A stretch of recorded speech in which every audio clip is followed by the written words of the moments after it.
All right, guys. So keeping within the timeline, we come upon a vehicle that it sticks out to me for a number of reasons. Number one, it was my first pickup truck, and number two, it's actually the first vehicle I built from the ground up. Now that I'm thinking about it, we should probably swap those two. But if you want to find out what we're talking about, you can either read the board behind me or check out this week's Monday Morning Memory from Pugliese Speed Shop. All right, guys. So we'll take it over to the books here, and I highly doubt there's any pictures of my truck in my dad's book, and I say that because well, I made his book up, so I pretty much know it's not in there. What's got here? We got some mistakes. We got Blazers. We got Mustangs. And then we got this. Did I skip ahead? I might have, but we'll come back to that, guys. This is I got an idea for next week, I guess. Right here is my 1988 Dodge Ram 50. She's not great looking. She needs some work. If she don't look great, and she's sitting next to that neon in that picture, so yeah, we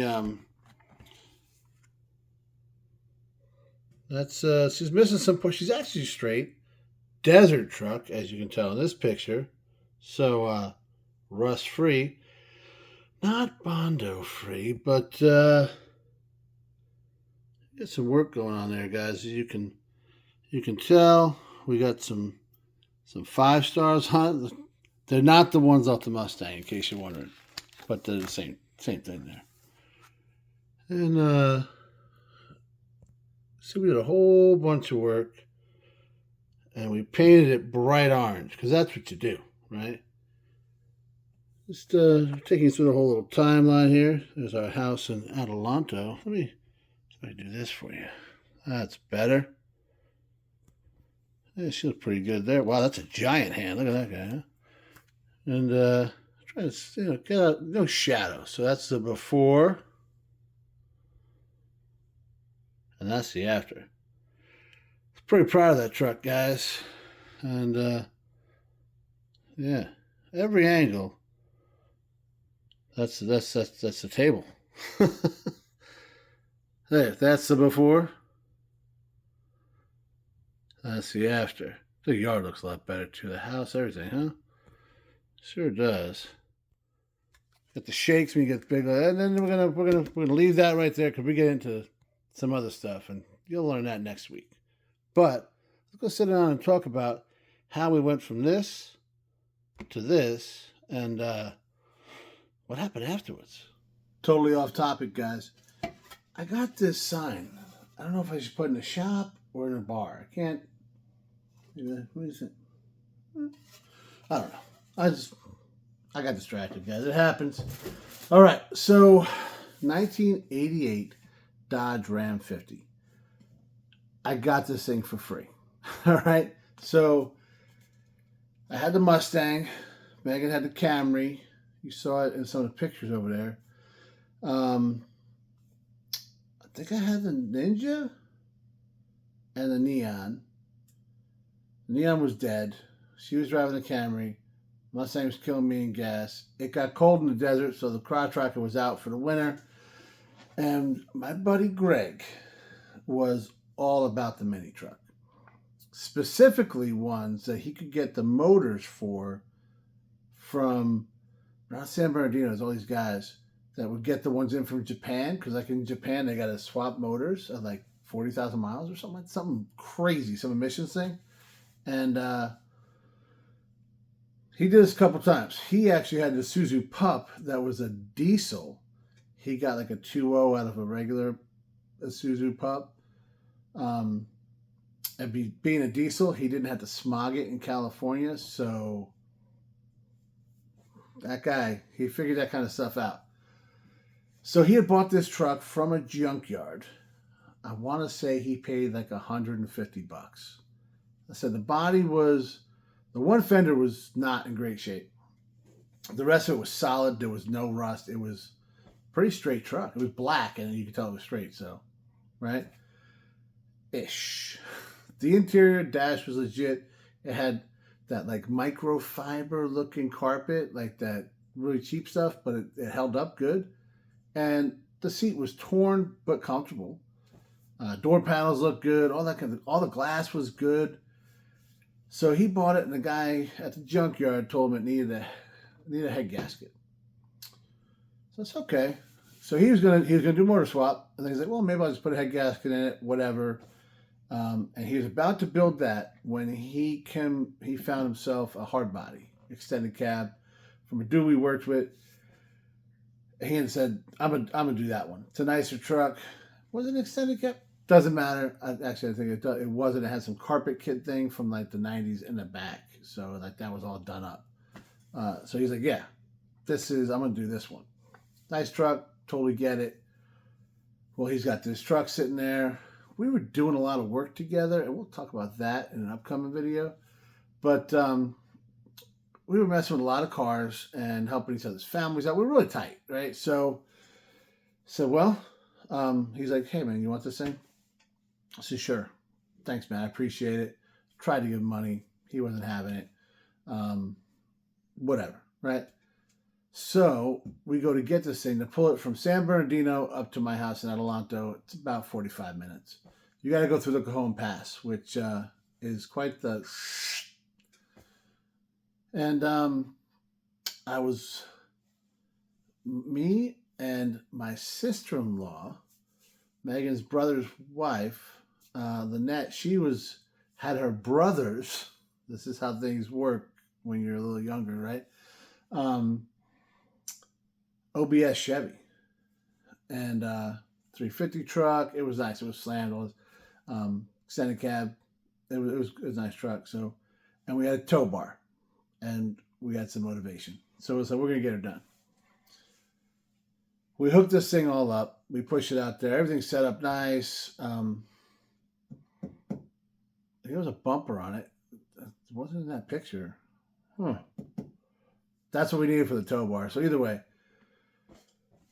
we start heading out of there. And Lynette she's all about cars. She drives a drag car. She's got it. Her whole family. Her dad. He's a huge hot rodder. So this was not the first time she's done this. I'm riding shotgun. We're heading north, and she's looking in I see her keep looking up. I'm like, what's going on? What do you know? She's like, yo, there's a lot of smoke behind us. And I was like, what? And I turn around, and so yeah, there is a trail. Cars are just they're making their way. So we should probably pull over and find out what's going on. We pull over. The cab of that Dodge it's Cheech and Chong are up in here, you know what I'm saying? So it's just everywhere. And I'm like, what the hell is going on, man? So we popped did we pop the hood? No, we didn't pop the hood first. She's like, Chaz, you put neutral, right? I was like, what, am I an idiot? Don't answer that question. But so I reach in and I check, and yeah, it's in neutral. I said, what the hell? So I sit in the truck and I push the clutch in, and it was like, it lunges forward. I was like, uh-oh, something was stuck. It had been sitting for a while, right?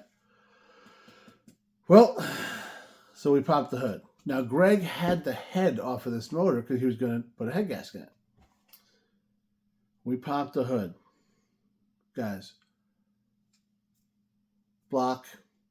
The first 3 pistons are all sticking up, and the rings are popped out of there. All right.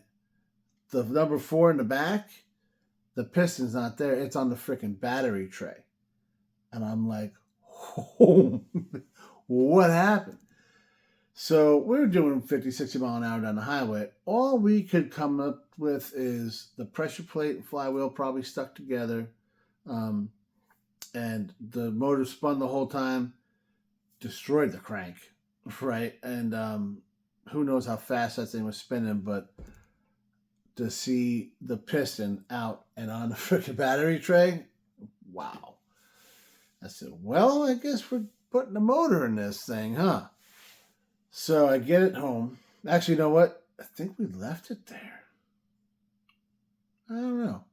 Half of me tells me that we left it right where it was, and then we got it later, me and Greg, with his dad's truck, and half of me thinks that Lynette drove it the rest of the way up there because now it was fine. Whichever way that was, it got there. So Megan's like, here we go again, right? And I dug the truck, the simplicity.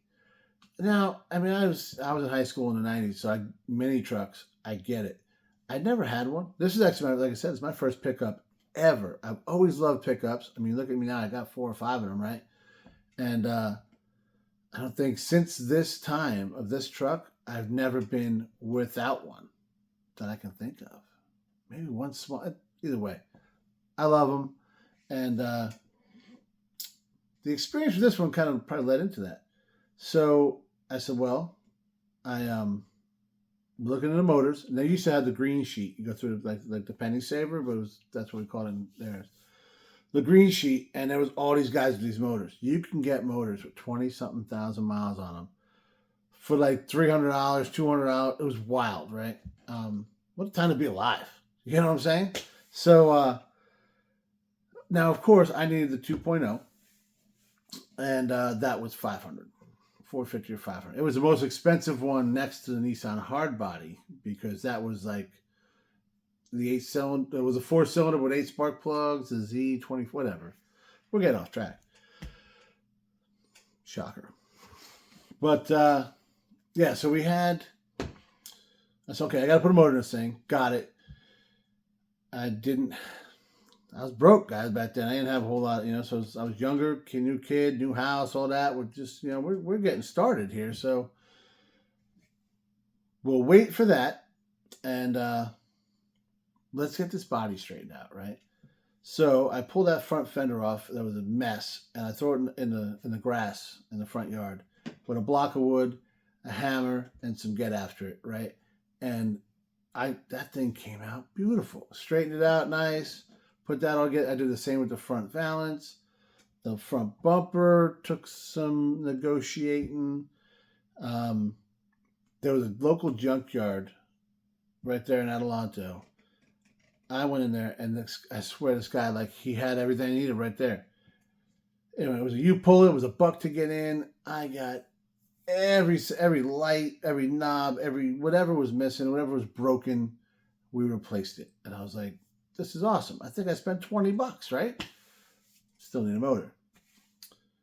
So we saved up some money. I think maybe tax season came around or something like that.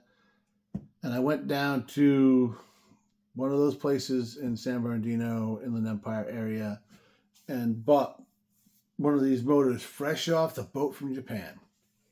I want to say I spent $495 on it. And I'm looking at this thing, and I'm like, bro, this is a fuel-injected Hyundai motor. And I got a carbureted, now it said Dodge, but it's a Mitsubishi Mighty Max. So it's a Mitsubishi motor. And the dude says to me, relax, guy, they're all the same. Use your intake, the valve cover, because of different PCV stuff, intake exhaust, and you're good. And I was like, okay. Do you guys think I was good? We get this thing home. I swap out the intake, the exhaust, all the stuff he told me to do. And I was like, oh, and it's bolting right on. He was 100% right. Jimbo comes over. My neighbor Nick was over. We slapped this thing all together. We drop it in the truck. And I'm like, huh. This doesn't seem right. The water pump had a hard line that came off and down the side of the motor and all this. And turns out, well, that was actually the front of the motor in this Hyundai car. All the tubing was wrong. All the cooling stuff, all the heater, everything was off. And I was like, oh my God. So I start looking at, the motor I have. And that came out of that truck. And I'm like, oh, this is okay. So I'm changing all this stuff over, and everything went pretty well. I ended up buying a new water pump because I decided the head gasket was bad on that, and it might have been leaking or something or whatever. So that was, 20, $30 back when you get a water pump for 20, $30. And we get it all together. And I'm so happy. Hit the key. Zzz, zzz. Different flywheel. Okay. So, no, I take it back. There was these crazy leaks going on. And so we had to actually pull the motor out because you couldn't get to stuff. We pull the motor out again, do that, put it back in again. That's when the flywheel thing happened. I remember looking at Jimbo and he's like, we ain't pulling this motor again. Drop the transmission. I said, solid. It's about this big. So we pull the trans out, put everything, got new. I think I took it off the old motor because that makes sense. Got that all together and it's cranking. And we are having a bitch of a time getting it to run. We finally get it to run. Man, it's running awesome. I remember this like it was yesterday, guys. This was 2000, maybe 2001. Yeah, probably 2000. I remember I got it all running. It was running awesome. And I ended up with timing set, so we thought. And I remember having like a Pepsi bottle duct taped because the EGR stuff wasn't right because fuel injection, the carburetor. Okay. So, but it ran. And I I'm driving this thing. And I drove it around my neighborhood. And guys, that feeling, I'll never get it back. I'll never have that feeling again. All the vehicles I've built since then, every one of them gives you a different, This one was the first time I ever did that. And I couldn't believe as I'm driving around, I was like, I did this. Like the closest I had was like when we did the step van, me and my dad, and we're riding around that. And I was like, we made this happen. But I was a co-pilot there. I was not, you know what I'm saying? So that feeling that night riding around that neighborhood, there was like so much pride. You know what I mean? It was an 88 shit box, right? Nobody cared about it. It still looked like crap, but it was like, whatever, right?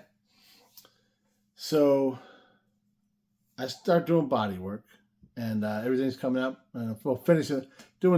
I'm slapping Bondo on it to make everything, I'll never forget. Megan was like, I want to help. And I was like, awesome. So she comes outside.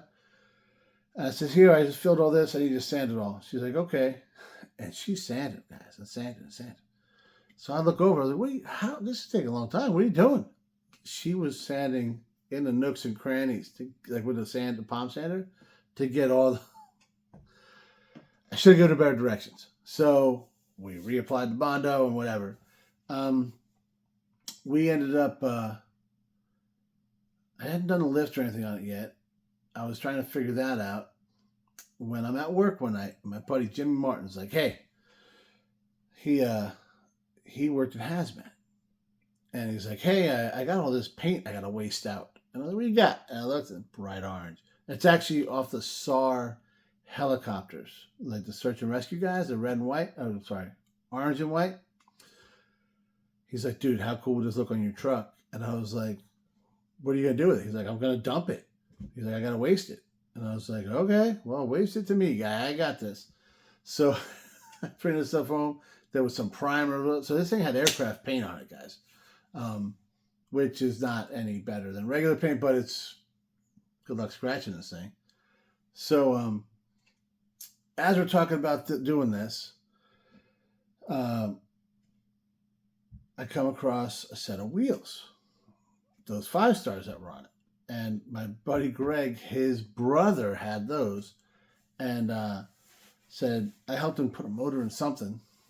And he's like, hey, he asked if I wanted those wheels for that truck, because they fit that truck. He had them on a Mazda or something. I was like, yeah, I definitely want them, man. So I scooped them up and didn't have any tires on it. So I go to the local used tire guy the guy in the corner. They're all over the place in California. And They'll plug your tire. They'll say your replacement, whatever. As I pulled up, I was looking for. I don't know what I was looking for. I just want to because I wasn't going to do anything. This was a budget build, guys. I wasn't going to lift it. I wasn't going to do anything like that. I say, man, I need a set of tires for this thing. And he's like, check these out. And they were like Winston Fun and Mud or something like that. Something, yeah. I think it was Fun and Mud. And I was like, that sounds dope. And they were 30s. All right, that's not too big. So I bought them, and he mounted and balanced them on the wheel. The offset was actually really, really cool. It was the exact look I wanted. I didn't even know I wanted it, but I did. So we get, I put it all together, and I realized this isn't going to work. Now, I understand it's a two-wheel drive truck. It's California, guys. The desert. It hadn't rained in who knows how long, let alone snow. So I'm not even concerned. And actually, all those pre-runner trucks, they're all two-wheel drive, and they just sail through the freaking desert. And that was a thing. It still is a thing out there. So, all right, I'll play around. I'm looking at what can I do on a budget. I'm on detachment in Point Magoo, and I use my per diem to buy a lift for this truck. So I'm eating ramen noodles in the barracks because I want to get this thing. I'd rather take care of this truck, right? So I bought a body lift from like 4-wheel drive parts or whatever like that. Got in trouble, by the way, for using my government credit card there. But I told him it was an accident. I'm out now, so I don't think it's a big deal. But yeah, so I ended up getting the body lift. I put the body lift on, and then you got to notch some things. You got to do. So it's not the best way to do things by any stretch, but it was $120, I think, and it got the job done. They fit good. I'm happy. I remember going to Lowe's, or I don't think Lowe's even a thing yet, but get a bunch of pipe fittings to make this EGR all work. And I got it. And it's like, I nailed it. We're good. And this thing is actually a pretty little peppy truck. So I get a temp tag on it. I shoot around a little bit, take it to get smog. Fails miserably. This thing it's supposed to be like 8 to 10 degrees before top dead center. It's at 36 degrees after. And right, they didn't get any further than that. You're done. So I'm like, okay. So we're over there at my house. Jimbo's there. We're trying to figure it out. I stabbed the distributor 180 out. So, okay.